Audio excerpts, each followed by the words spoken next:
Mission life global launching अवसर पर हमारे मार्गदर्शन करने उपस्थित विश्व के सर्वाधिक लोकप्रिय नेता और हमारे माननीय प्रधानमंत्री श्री नरेंद्र भाई मोदी साहब, संयुक्त राष्ट्र के महासचिव श्री एंटोनिया गुतारेस, विदेश मंत्री श्री एस जयशंकर जी, संयुक्त राष्ट्र के विभिन्न एजेंसियों के प्रतिनिधिगण और भारत के मिशन के प्रमुख और सभी केंद्रीय मंत्री श्री एवं प्रतिष्ठित अतिथिगण, आप सभी का मिशन लाइफ के ग्लोबल लॉन्चिंग समारोह में हार्दिक स्वागत करता है।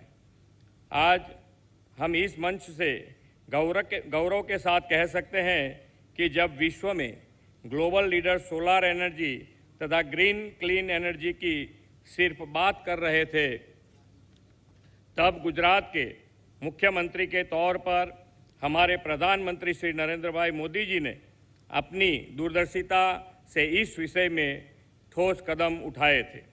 प्रधानमंत्री श्री नरेंद्र भाई मोदी के गुजरात के मुख्यमंत्री कार्यकाल के दौरान उनके नेतृत्व में गुजरात एशिया का पहला ऐसा राज्य था जिसने 2009 में एक अलग क्लाइमेट चेंज विभाग की शुरुआत की थी।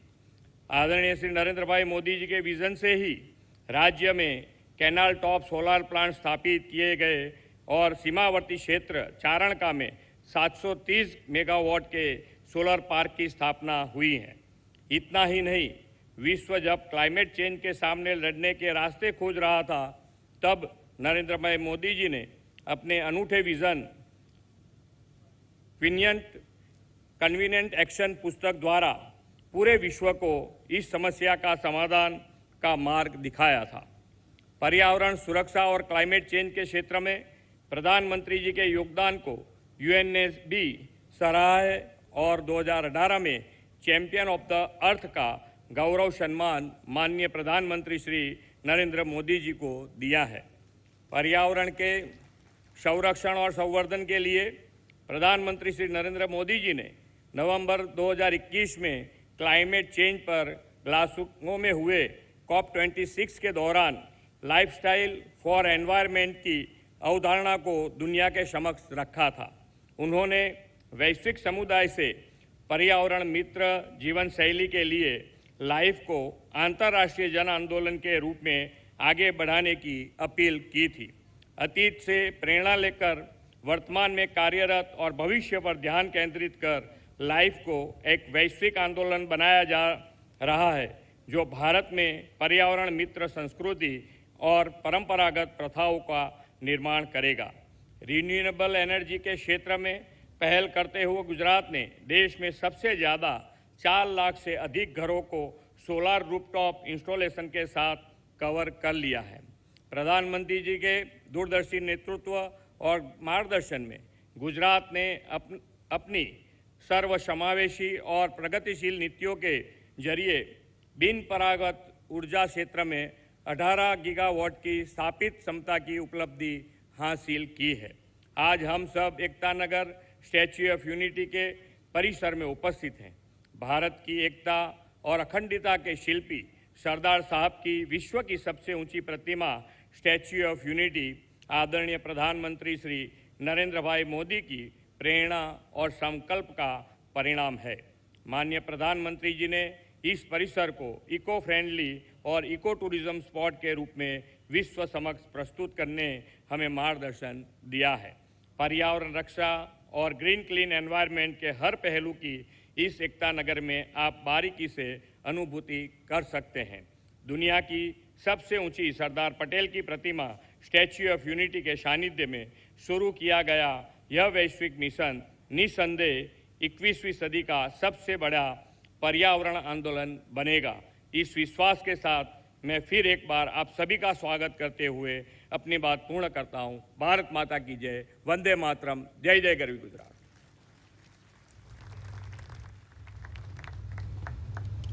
धन्यवाद मुख्यमंत्री जी। और अब समय है हमारे माननीय प्रधानमंत्री जी की संकल्पना से चरितार्थ और उनके दूरदर्शी नेतृत्व से अनुपालित लाइफ के सिद्धांत को दर्शाती और उसमें जन जन की भागीदारी का आह्वान करती एक लघु फिल्म के निदर्शन का।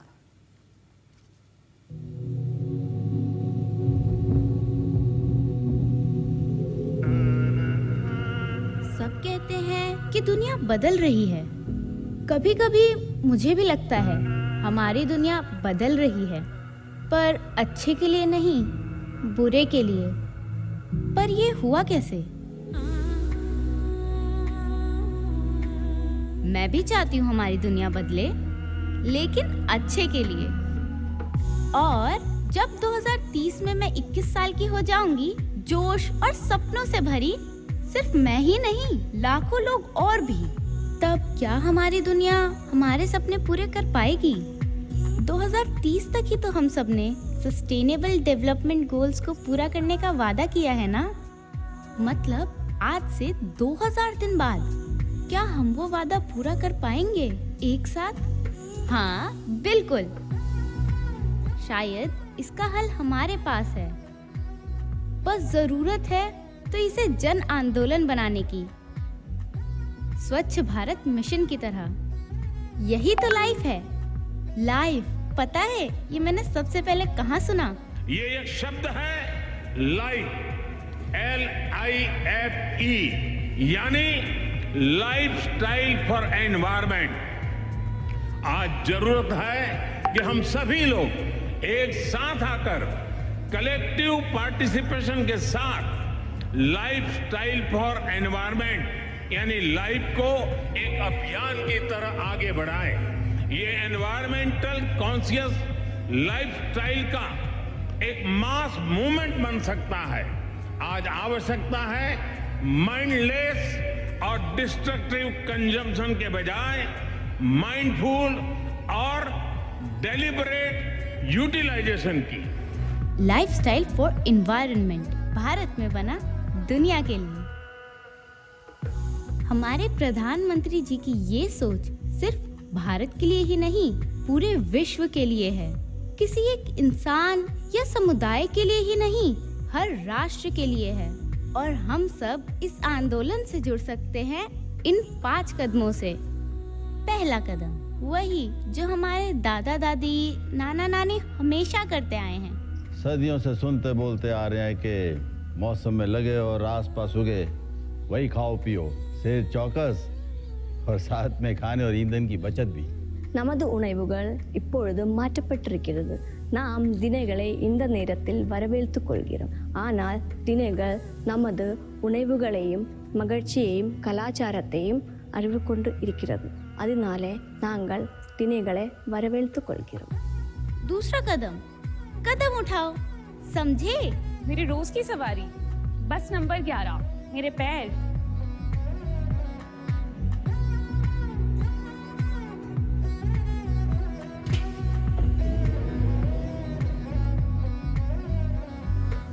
मैं रोज साइकिल से ऑफिस जाता हूँ क्योंकि मेरी कंपनी हमें वॉकिंग, साइकिलिंग, कारपूलिंग के लिए एनकरेज करती है। अगर हम सब मिलके ये कर सकते हैं तो पर्यावरण की सुरक्षा में योगदान दे सकते हैं। तीसरा, सही चुने और सही चुन पाए इसके लिए डिमांड भी करें। सोसाइटी में घर खरीद रहे हैं, बड़ा डिसीजन है, पर कुछ चीजें नॉन नेगोशिएबल हैं, जैसे water harvesting and solar panel. और इन्हें पूरा करना रियल एस्टेट इंडस्ट्री की रिस्पॉन्सिबिलिटी है। पहले कस्टमर हमारे पास आते थे ब्रांड के लिए, प्राइस के लिए, वारंटी के लिए। अब कस्टमर आते हैं हमारे पास 5 स्टार रेटिंग के लिए और LED बल्ब के लिए। आजकल ज़्यादातर डिलीवरी कंपनीज ई-बाइक यूज़ करने लगी है, अच्छा लगता है।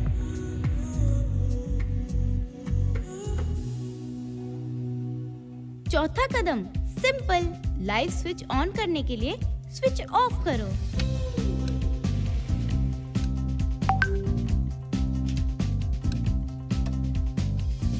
पांचवा कदम, सबको बताओ और इस आंदोलन को घर घर ले जाओ।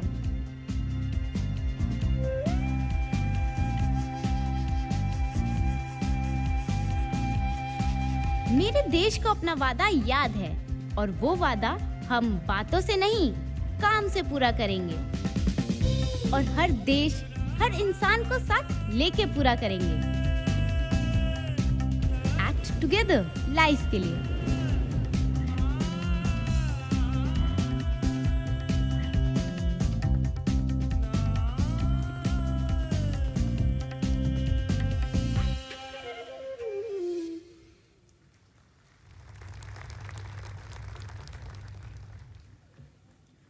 तो ये है लाइफ का जन आंदोलन। विश्व भर के देश उत्साहित है लाइफ के इस अभियान में भागीदारी के लिए।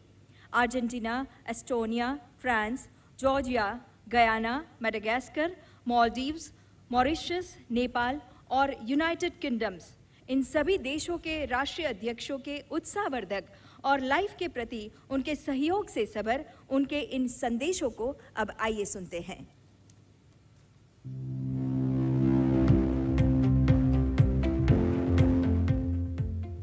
Buenas tardes a todos y a todas. Estoy aquí en Buenos Aires, pero no quise estar ausente en este encuentro, al que nos ha convocado el primer ministro Modi. El mundo vive un tiempo singular, un tiempo asignado ya no solo por una pandemia, sino por una profunda desigualdad. Una desigualdad que hace que muy pocos concentren el ingreso y el hambre se distribuya entre millones de habitantes del mundo. El mundo además sufre una crisis porque está usando y malgastando recursos no renovables que además generan efectos en el ambiente definitivamente maliciosos. También es cierto que esa concentración y la guerra que se ha desatado ha generado un problema en la seguridad alimentaria del mundo que debe llamar la atención de todos los países de la comunidad internacional. Frente a esa realidad, tenemos que ver cómo enfrentarla. Y me parece que esta iniciativa, la iniciativa LiFE, puede servirnos en mucho a encontrar un camino. Porque uno de los caminos es hacer que los estados y la sociedad civil puedan lograr los consensos necesarios para ir poco a poco saliendo de esta crisis que hoy vivimos. Tenemos que hacer que el mundo se desarrolle, que la pobreza baje, que la igualdad aparezca. Y tenemos que lograr para eso que las producciones sean sustentables, sean innovadoras y fundamentalmente sean respetuosas del medio ambiente. Sabiendo que la primera democracia del mundo, India, se ha abocado a buscar una salida, yo me quedo más tranquilo.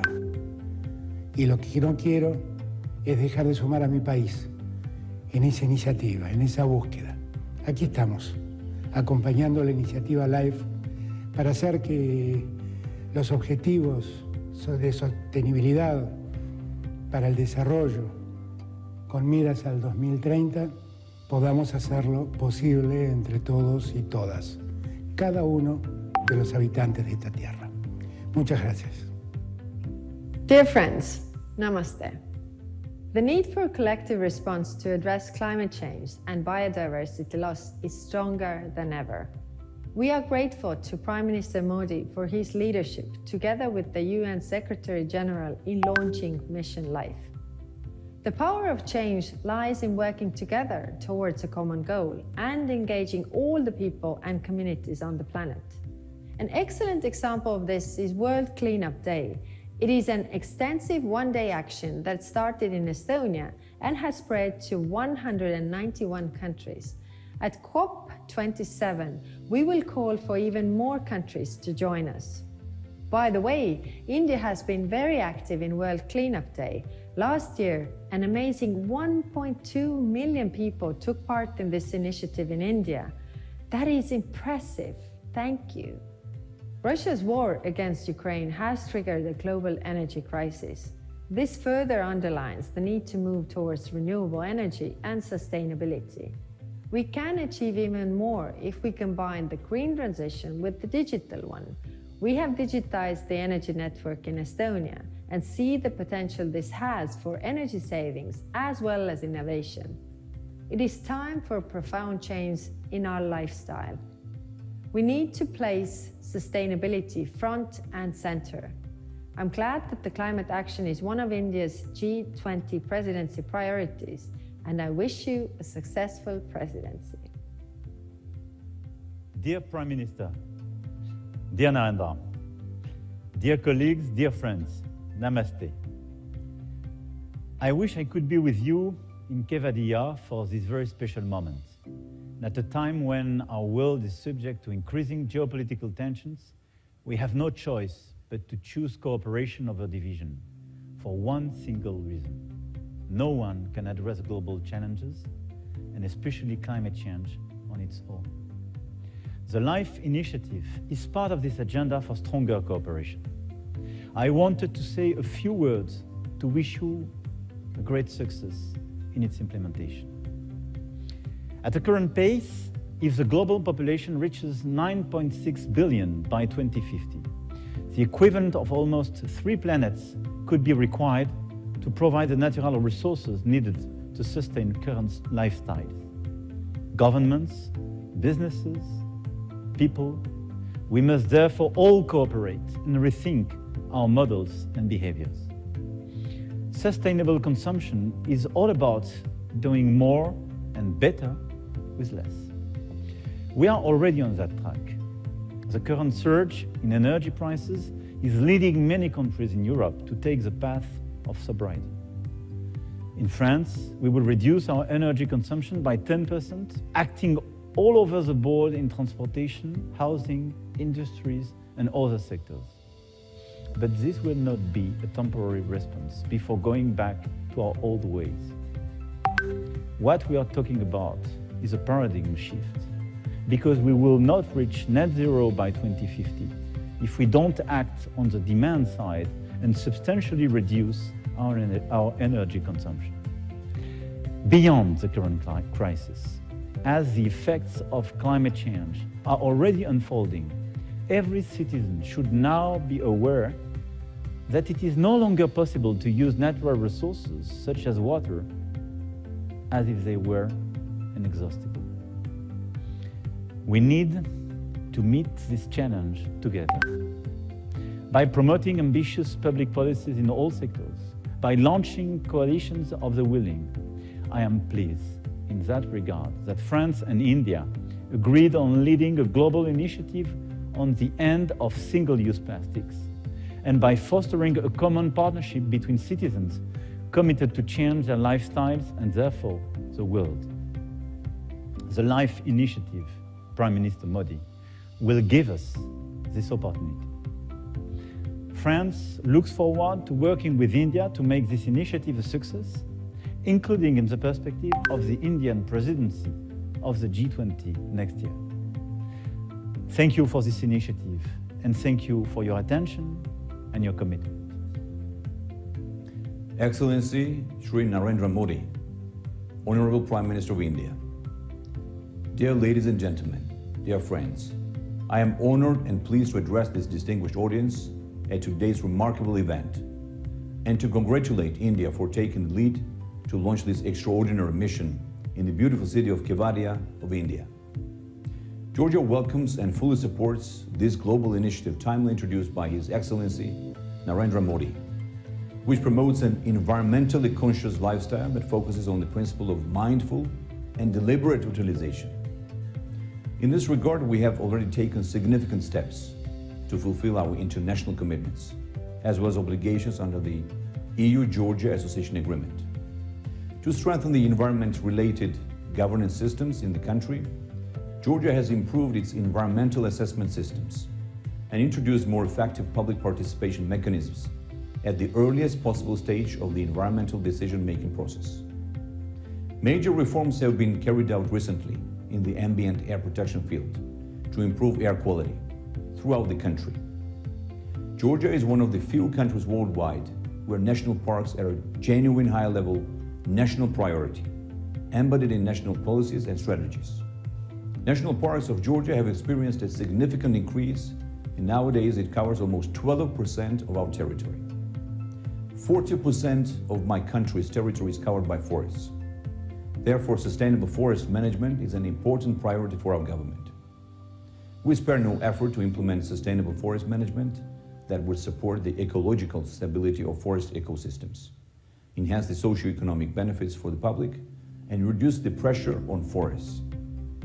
In order to address the negative consequences of climate change, Georgia, in accordance with the Paris Agreement, has updated nationally determined contribution document, which sets a new 2030 climate change strategy and an action plan for mitigation measures. I am proud to state that our country stays committed to continue intensive reforms for the better protection of the environment, biodiversity, and meeting its national and international climate goals. I strongly believe that all together we can achieve our common goal and save our planet. Thank you. Our planet is under threat. More than 75% of Earth's land is substantially degraded, undermining the well-being of billions of people. Collective action is needed to protect our planet. Here in Guyana, we have started. Our forest is the size of England, storing 19.5 gigatons of carbon, one of the lowest deforestation rates in the world.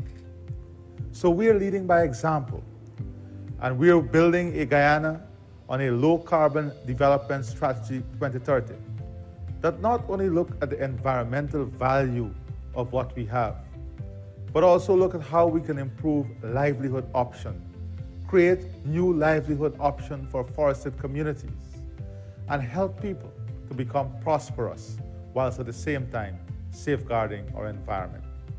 I therefore wish to extend best wishes to Prime Minister of India, Prime Minister Narendra Modi, on the launching of the Mission LiFE logo and mission document, which seeks to mobilize 1 billion Indians to become pro-planet people by 2027, who will practice simple environment and climate-friendly behavior in their daily lives. Congratulations, India, for taking the lead in pioneering this movement.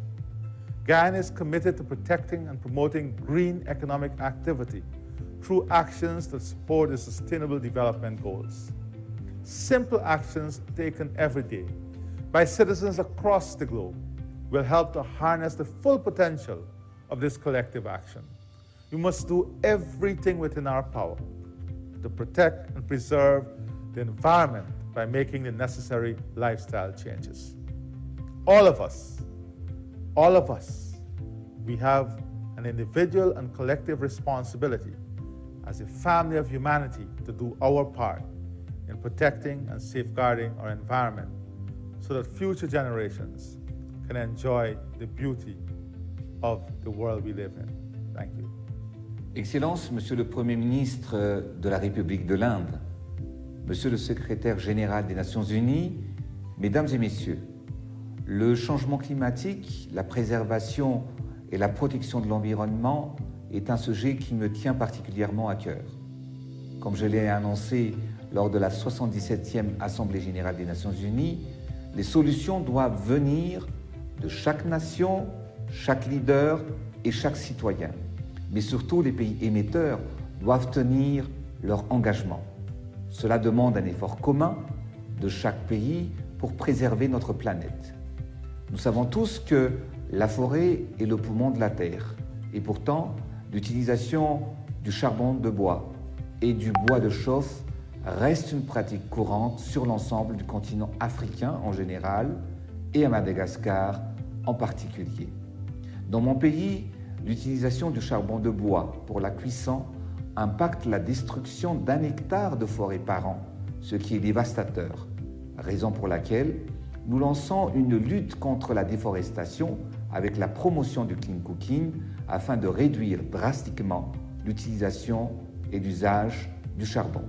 Pour ce faire, nous allons favoriser l'utilisation du réchaud bioéthanol comme alternative dans chaque foyer.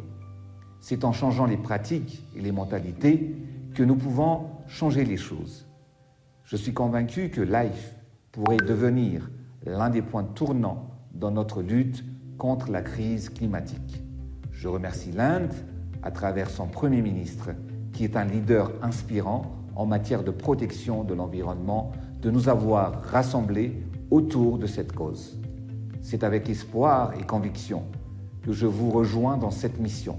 Ensemble, engageons-nous en faveur du développement durable pour un monde meilleur que nous souhaitons pour nos enfants. Mesdames et messieurs, il est temps de transformer nos discours en actions concrètes. Je vous remercie de votre attention. Bismillahirrahmanirrahim. One of the greatest breakthroughs we have made in recent years is recognizing that a clean, healthy, and sustainable environment is a fundamental human right. We must at the same time give back to nature. It is time we unpack the lessons left behind by our early ancestors. They taught us that love and respect for our natural heritage are essential for sustainable and resilient development. Prime Minister Modi's mission LiFE could not have come at a more crucial juncture. The ill effects of the climate crisis come at us with full force, growing in severity the longer we let our inactions drag on. This ambitious initiative is a call for action. Let's not end it there. You see, the best chances of our very survival is on our own hands. Together, let's reflect on our lifestyles and make swift changes towards eco-friendly habits. Simple things in our everyday lives, like choosing to walk more instead of driving, or planting trees wherever we can, all add up to redressing environmental degradation. Individual actions may appear insignificant on their own, but when pulled together, they have the power to spur transformative impact. Modi stands with the pro-planet people of India. We will do our part to make sure the health and wealth of our planet survive to benefit tomorrow's generations.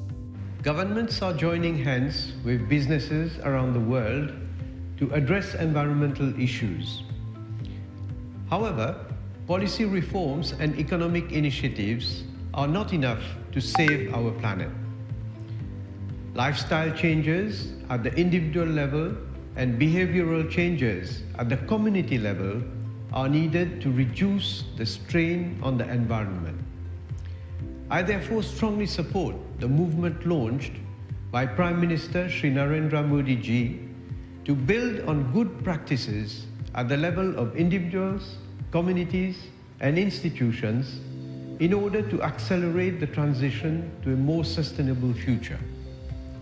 If human activities continue at the present pace, by 2050, we will need 3 planets to sustain our way of life. Business as usual is no longer an option. Allow me to end with a quote of Mahatma Gandhi. The world has enough for everyone's need, but not for everyone's greed. I congratulate Prime Minister Narendra Modi and the Government of India for advancing the idea for lifestyle, for the environment.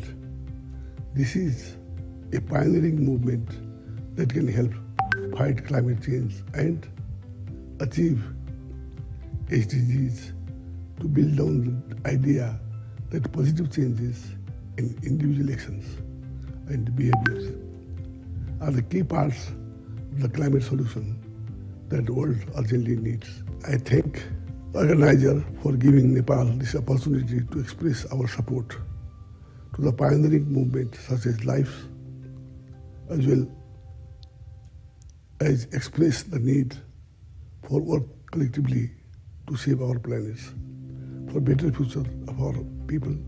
Thank you very much. In November last year, the world came together in the UK to sign the Glasgow Climate Pact. It was a landmark deal. It showed that governments are ready to take decisive action on climate change and that we must all keep increasing our ambition.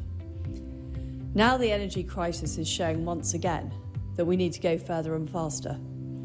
As democracies, we must work together to secure energy independence and protect our economies. That's why we're turbocharging our rush to renewables. We're investing with partners like India to help build vital climate infrastructure. And we're working together to turn our net zero commitments into action. It's a real pleasure to join Prime Minister Modi in launching the LiFE initiative today, and I commend India's leadership. This is all about helping people make greener choices and live more sustainable lives. So let's keep making those long-term choices, let's keep leading the way, and let's take another big step forward together in Sharm el-Sheikh next month and with India's G20 presidency next year.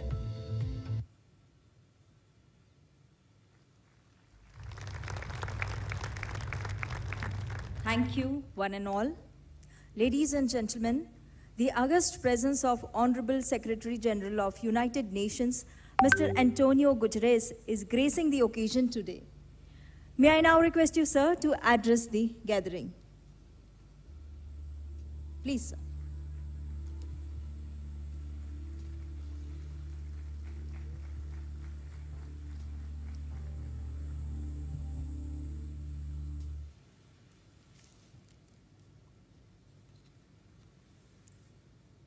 Honorable Prime Minister Modi, Excellencies, dear friends, I'm honored to be with you at the Statue of Unity to launch the Lifestyles for the Environment initiative.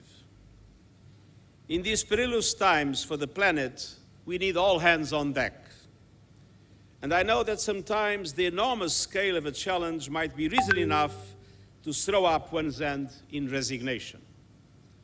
And there isn't a larger challenge in our world today than the climate crisis.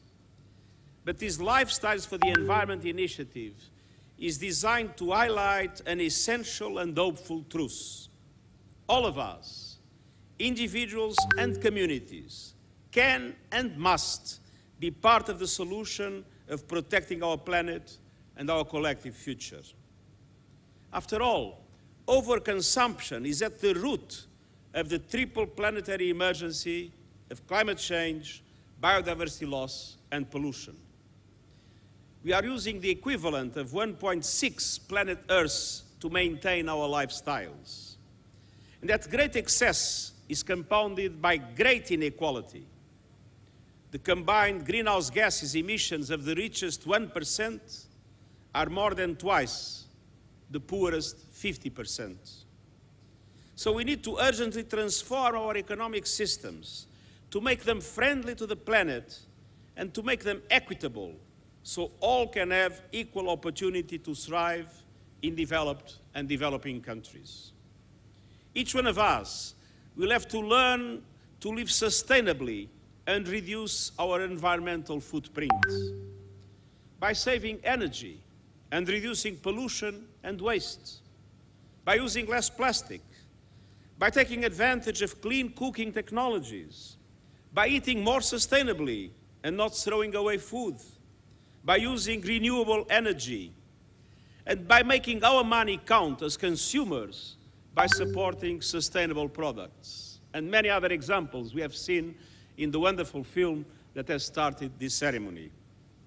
And we also need to be speaking up and demanding the leaders to support clean, green lifestyles and ambitious climate action. This is the mission of the Lifestyles for the Environment initiative that I hope can spread throughout the world. Dear friends, I am immensely encouraged by the commitment that India has made to pursue environmentally sound policies. These efforts include a pledge to significantly increase investment and deployment of renewable energy, championing the International Solar Alliance, and joining the High Ambition Coalition for Nature and People, which aims to protect and conserve 30% of the world's ecosystems by 2030. I also congratulate India on its upcoming G20 presidency. The G20 accounts for 80% of global greenhouse gas emissions, but it also represents 80% of global GDP. So the G20 combined has the resources, the know-how and the power to end our war against nature and set us on course to more sustainable living.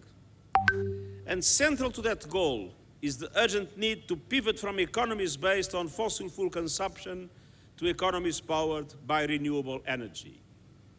A revolution in which developed countries must invest massively, financially and in technological support to allow emerging economies themselves to also be able to present more ambitious targets. And the world counts on G20 economies to lead the way in progressively ending the use of coal by 2030 in OECD countries and 2040 in non-OECD countries. developed countries must follow through on their commitments to provide meaningful financial and technological support to countries like India throughout this transition. We need to unleash a renewables revolution, and I look forward to working with India in driving this agenda forward. Dear friends, in 3 weeks, world leaders will meet in Egypt for the next United Nations Climate Change Conference, COP27.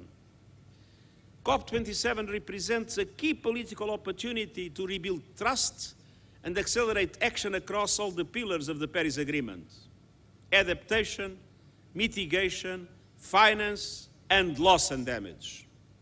Full implementation of the financial commitments made in Paris, a quantum leap in support to adaptation in developing countries, and measurable progress and serious progress in loss and damage are essential conditions to reestablish trust between developing and developed countries around the world.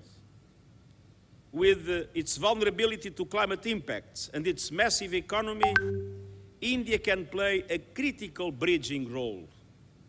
We have no time to lose.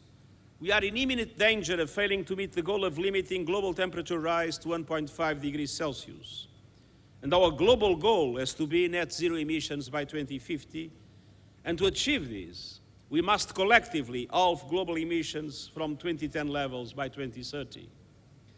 And as the LiFE initiative highlights, every citizen has a role to play. And that includes everyone, everywhere, using their voice to urge their leaders to take much-needed ambitious climate action. Dear friend, as the Prime Minister of Mauritius has recalled, Mahatma Gandhi reminded us that the world has enough for everyone's need, but not enough for everyone's greed. That perfectly captures the situation we face now. Unfortunately, for the time being, greed is prevailing over need, and we need to reverse this trend. The planet is able to support each and every one of us, but we must treat its resources with wisdom and respect. So today, let us pledge to alter our economies and our lifestyles so we are able to share Earth's resources fairly and take only what we need. And let us count on India as it assumes the G20 presidency to help usher in a new era of sustainability fully in line with its history, its culture, and its tradition. Thank you.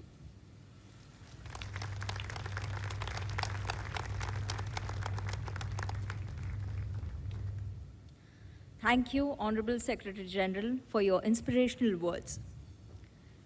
और अब भारत के माननीय प्रधानमंत्री श्री नरेंद्र मोदी जी से अब मैं सविनय अनुरोध करती हूं कि रिमोट का बटन दबाकर मिशन लाइफ के डॉक्यूमेंट का विमोचन करें एवं लोगो और टैगलाइन को लॉन्च करें।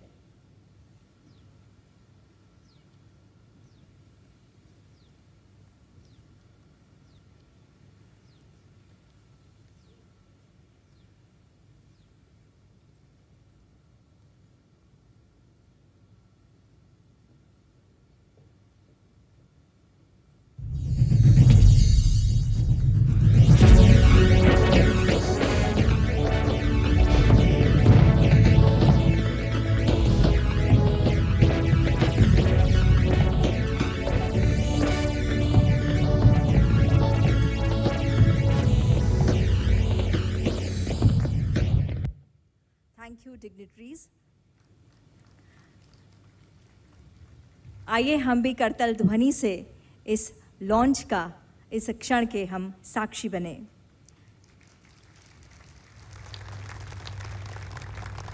देवियों और सज्जनों, प्रकृति के संवर्धन की संस्कृति को लाइफ के नूतन मंत्र से विश्व भर में उजागर करने की प्रेरणा आदरणीय प्रधानमंत्री जी ने दुनिया को दी है, जिनकी दूरदर्शिता समूचे विश्व को प्रभावित और लाभान्वित करती है।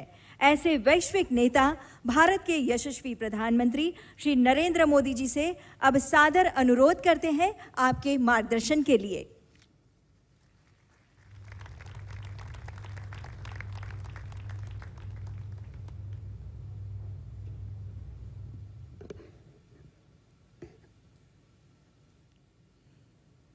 यूनाइटेड नेशंस के सेक्रेटरी जनरल एंटोनियो गुटेरस जी, गुजरात के मुख्यमंत्री श्री भूपेंद्र भाई पटेल, भारत के विदेश मंत्री डॉक्टर एस जयशंकर जी, देश विदेश से आए सभी अन्य महानुभाव, देवी और सज्जनों, इस गौरवशाली धरती पर आप सबका हार्दिक स्वागत है। एंटोनियो गुटेरस जी के लिए तो भारत दूसरे घर जैसा है। आपने अपना युवावस्था में बहुत बार भारत की यात्रा भी की है। गोवा से आपके पारिवारिक संबंध भी है। मुझे ऐसा लग रहा है कि मैं गुजरात में आज अपने परिवार के ही किसी सदस्य का स्वागत कर रहा हूं। एंटोनियो गुटेरस जी, आपका यहां आने के लिए बहुत बहुत आभार, बहुत बहुत अभिनंदन। मुझे खुशी है कि मिशन लाइफ को लॉन्चिंग के समय से अनेक देश इस संकल्प के साथ जुड़े हुए हैं। मैं फ्रांस के प्रेसिडेंट श्री मैक्रो, यूके के प्रधानमंत्री लीज ट्रस, गुयाना के प्रेसिडेंट इरफान अली, अर्जेंटीना के प्रेसिडेंट आल्वो फर्नांडिस, मॉरिशस के प्रधानमंत्री प्रवीण जगन्नाथ, मेडागास्कर के प्रेसिडेंट एंडी रोजेज जी, नेपाल के प्रधानमंत्री शेर बहादुर जी, मालदीव के भाई सोली जी, अर्जेंटीना के मिनिस्टर जेरी एल्वेजी का, इंडोनेशिया के प्राइम मिनिस्टर काया कलास का हृदय से धन्यवाद करता हूं। साथियों, ये आयोजन हमारे राष्ट्रीय गौरव सरदार वल्लभ भाई पटेल की विशाल प्रतिमा स्टैच्यू ऑफ यूनिटी के सानिध्य में हो रहा है और क्लाइमेट चेंज के खिलाफ लाइफ में यूनिटी ही सबसे महत्वपूर्ण फैक्टर है। दुनिया की सबसे बड़ी प्रतिमा हमें पर्यावरण से जुड़े ऊंचे लक्ष्य तक तय करने और उन्हें पूरा करने की प्रेरणा देगी। साथियों, जब प्रतिमान विशाल होते हैं तो कीर्तिमान भी विशाल होते हैं। इस कार्यक्रम का आयोजन गुजरात में होना बहुत मायने रखता है और ये बिल्कुल उपयुक्त भी है। गुजरात भारत के उन राज्यों में से एक है जिसने सबसे पहले रिन्यूएबल एनर्जी और एनवायरमेंट प्रोटेक्शन की दिशा में काफी बहुत कदम उठाना शुरू कर दिया था। चाहे बात नहरों पर सोलर पैनल लगाने की हो या सूखाग्रस्त इलाकों में जल स्तर बढ़ाने के लिए वाटर कंजर्वेशन का अभियान हो, गुजरात हमेशा एक प्रकार से लीडर के रूप में, एक ट्रेंड सेटर के रूप में रहा है। साथियों, क्लाइमेट चेंज को लेकर ऐसी धारणा बना दी है जैसे सिर्फ पॉलिसी से जुड़ा विषय है, लेकिन जैसे ही हम इस मुद्दे का पॉलिसी से जोड़कर देखने लगते हैं, जाने अनजाने में हमारे मन में ये बात बैठ जाती है कि इस पर सरकार ही कुछ करेगी, या फिर ये सोचते हैं कि अंतर्राष्ट्रीय संस्थाओं को इस पर कोई कदम उठाना चाहिए। ये बात सही है कि सरकार, अंतर्राष्ट्रीय संस्थाएं, उनकी भूमिका बड़ी है और वो इसे संभाल करने का प्रयास भी कर रहे हैं, लेकिन हम सभी देख सकते हैं कि अब इस मुद्दे की गंभीरता चर्चाओं से बाहर निकलकर दुनिया के हर कोने में, हर घर में आज नजर आने लगी है। क्लाइमेट चेंज से हो रहे बदलाव लोग अपने आसपास महसूस करने लगे हैं। पिछले कुछ दशकों में हमने इस दुष्प्रभाव को और तेज देखा है, अप्रत्याशित आपदाओं को झेला है।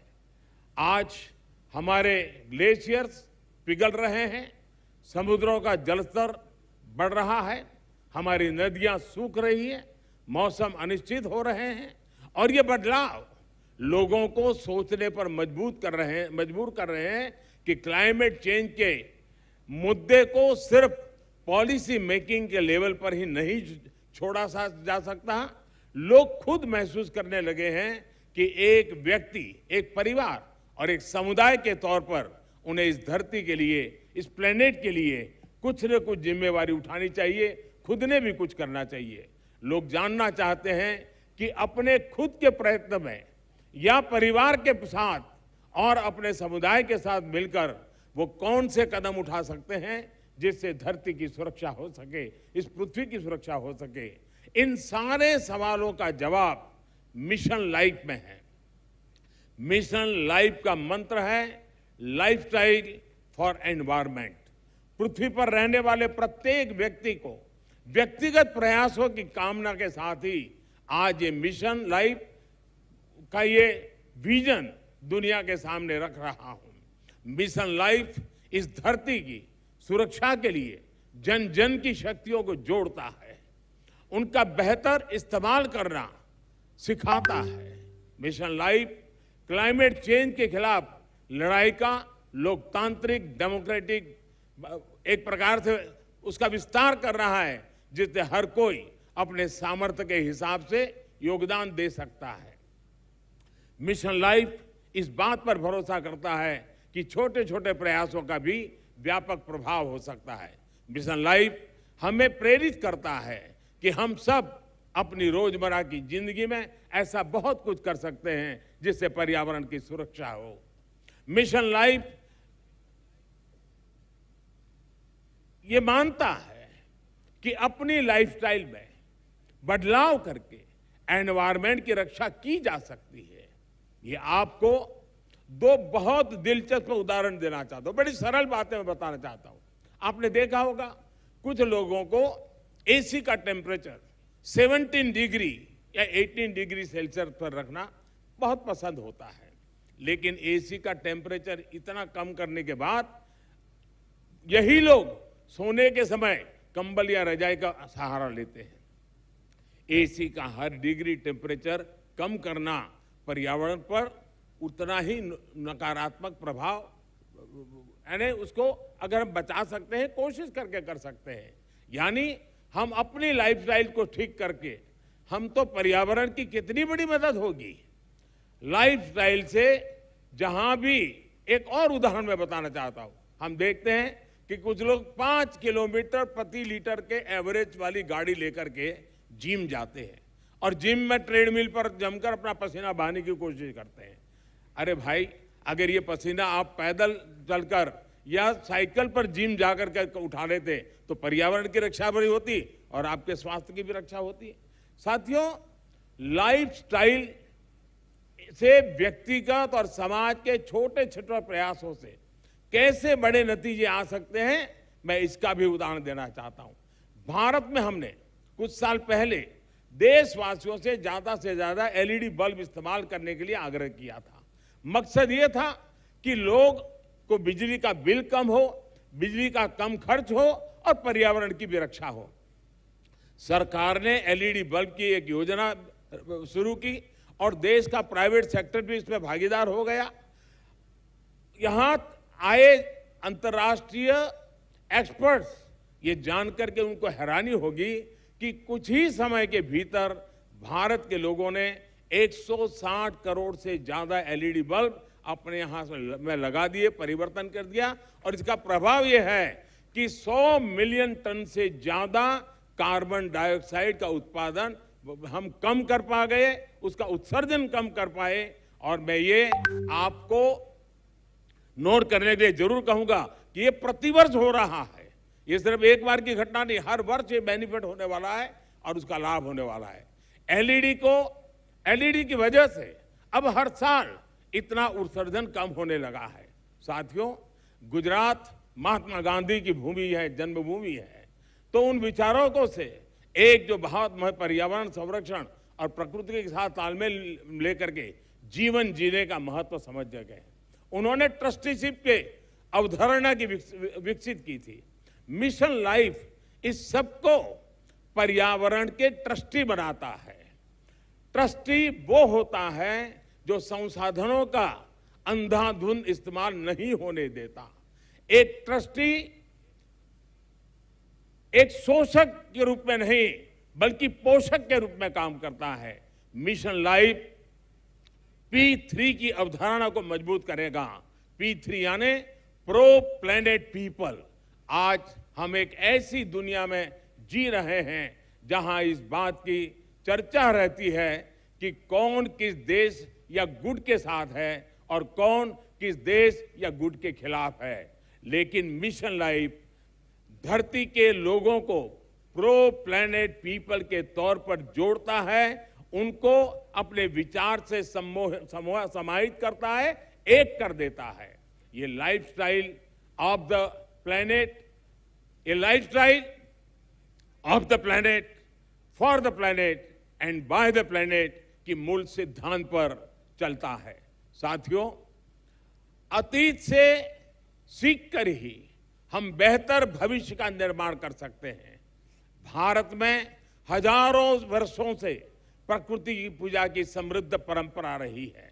हमारे वेदों में भी बहुत सटीक तरीके से कहा है कि जल, जमीन, वायु और सभी प्रकृति प्रदत्त चीजों का महत्व समझाते हैं। जैसे अथर्ववेद कहता है, माता भूमि ही पुत्रो हम पृथ्वी, अर्थात पृथ्वी हमारी माता और हम उसके संतान हैं। रिड्यूस, रीयूज एंड रिसाइकल और सर्कुलर इकोनॉमी हमारे वर्षों से हम भारतवासियों की लाइफस्टाइल का अंग रहा है। और हम सभी जानते हैं कि दुनिया के कई हिस्सों में, कई देशों में ऐसी प्रथाएं आज भी है, प्रचलित है, जो हमें प्रकृति के साथ तालमेल बिठाकर चलने के लिए प्रेरित करती है। मिशन लाइफ प्रकृति के संरक्षण से जुड़ी हर इस लाइफस्टाइल को समाहित करेगा, जिसे हमारे पूर्वजों ने अपनाया था और जिसे हम अपने जीवन शैली का हिस्सा बना सकते हैं। साथियों, आज भारत में सालाना प्रति व्यक्ति कार्बन फुटप्रिंट करीब 1.5 टन ही है, जबकि दुनिया का औसत 4 टन प्रति वर्ष का है। फिर भी भारत क्लाइमेट चेंज जैसी वैश्विक समस्या के समाधान के लिए सबसे आगे आकर काम कर रहा है। इसने उज्ज्वला योजना शुरू की ताकि कोयले और लकड़ी से धुएं से मुक्ति मिले। हम वाटर सिक्योरिटी को ध्यान में रखकर भारत में हर जिले में 75 अमृत सरोवर आज बनाने का बहुत बड़ा अभियान चला रहे हैं। हमारे यहाँ वेस्ट से वेल्थ पर अभूतपूर्व बल दिया जा रहा है। आज भारत के पास विश्व में रिन्यूएबल एनर्जी को चौथी सबसे बड़ी क्षमता के रूप में हमने उभार पाए हैं। आज हम विंड एनर्जी में भी चौथे नंबर पे हैं, सोलर एनर्जी में भी 5वें नंबर पे हैं। पिछले 7-8 वर्षों में भारत की रिन्यूएबल एनर्जी की क्षमता करीब 290% का इजाफा हुआ है। इससे हमने इलेक्ट्रिक क्षमता का 40% नॉन फोसिल फ्यूल यानी उस सोर्स को ही हासिल करने का लक्ष्य आप भी हमने समय सीमा से 9 साल पहले हासिल कर लिया है। हमने पेट्रोल में 10% इथेनॉल ब्लेंडिंग का लक्ष्य भी तय किया था और उसे भी समय सीमा से 5 महीने पहले ही हमने पूरा कर लिया है। अब भारत पेट्रोल में 20% इथेनॉल ब्लेंडिंग के लक्ष्य पर काम कर रहा है। हाइड्रोजन इकोसिस्टम के लिए भारत पर्यावरण के अनुकूल ऊर्जा स्रोत की तरफ भी बहुत तेजी से कदम बढ़ा रहा है और ये गुजरात ग्रीन हाइड्रोजन के लिए हब के रूप में विकसित होता चला जा रहा है। इससे भारत और विश्व के कई देशों को नेट जीरो के अपने लक्ष्य को हासिल करने में बहुत बड़ी मदद मिलेगी। साथियों, आज भारत प्रगति भी कर रहा है और प्रकृति भी का उतना ही उत्तम उदाहरण बना करके तालमेल के साथ जीने का एक रास्ता को बना रहा है। आज भारत विश्व की 5 की बड़ी अर्थव्यवस्था भी बना है। हमारा वन क्षेत्र भी बढ़ रहा है। अन्य जीवों की संख्या में भी हमारी यहाँ लगातार वृद्धि हो रही है। भारत अब दुनिया के साथ अपनी भागीदारी का और ज्यादा बढ़ाना चाहता है। वन सन, वन वर्ल्ड, वन ग्रिड जैसे अभियान ऐसे ही लक्ष्यों की तरफ हमारे संकल्पों को मजबूत करते हैं। Coalition for disaster resilient infrastructure, इसके निर्माण का नेतृत्व करके भारत पर्यावरण सुरक्षा के प्रति अपनी अवधारणा से दुनिया को अवगत करा चुका है। मिशन लाइफ इसी कड़ी में एक अगला कदम है। साथियों, सेक्रेटरी जनरल एंटोनियो गुटेरेस मेरी इस बात से सहमत होंगे कि जब भी भारत और संयुक्त राष्ट्र ने मिलकर काम किया है, दुनिया को बेहतर बनाने को नए रास्ते मिले हैं। भारत ने अंतर्राष्ट्रीय योगा दिवस का प्रस्ताव दिया था, जिसे संयुक्त राष्ट्र को समर्थन दिया था, और आज संयुक्त राष्ट्र के समर्थन के कारण दुनिया के करोड़ों लोगों के स्वस्थ जीवन की प्रेरणा का योग एक कारण बन गया है। वैसा ही एक उदाहरण इंटरनेशनल ईयर ऑफ मिलेट का है। भारत अपने पारंपरिक और पर्यावरण के अनुकूल मोटे अनाज से दुनिया को जोड़ना चाहता था। संयुक्त राष्ट्र ने इसका भी समर्थन किया। हम अगले साल इंटरनेशनल ईयर ऑफ मिलेट मनाने वाले हैं, लेकिन अभी से दुनिया भर में इसकी चर्चा प्रारंभ हो चुकी है। मुझे विश्वास है कि संयुक्त राष्ट्र के समर्थन से मिशन लाइफ को विश्व के हर कोने में, हर देश में, हर नागरिक तक पहुंचाने में बहुत बड़ी सफलता मिलेगी। हमें एक मंत्र को याद रखना है, प्रकृति रक्षति रक्षिता, अर्थात जो प्रकृति की रक्षा करते हैं, प्रकृति उनकी रक्षा करती है। मुझे विश्वास है इसी मिशन लाइफ पर चलते हुए एक बेहतर दुनिया का निर्माण कर पाएंगे। आप सभी का एक बार फिर मैं आभार व्यक्त करता हूं, और यूएन के इस समर्थन के लिए मैं फिर से एक बार हृदय से धन्यवाद करते हुए मेरी वाणी को विराम देता हूं। धन्यवाद।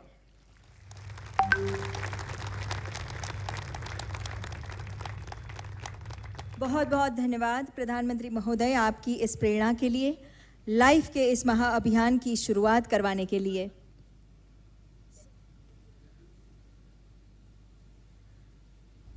We also thank Honorable Secretary General of United Nations for his valuable presence today.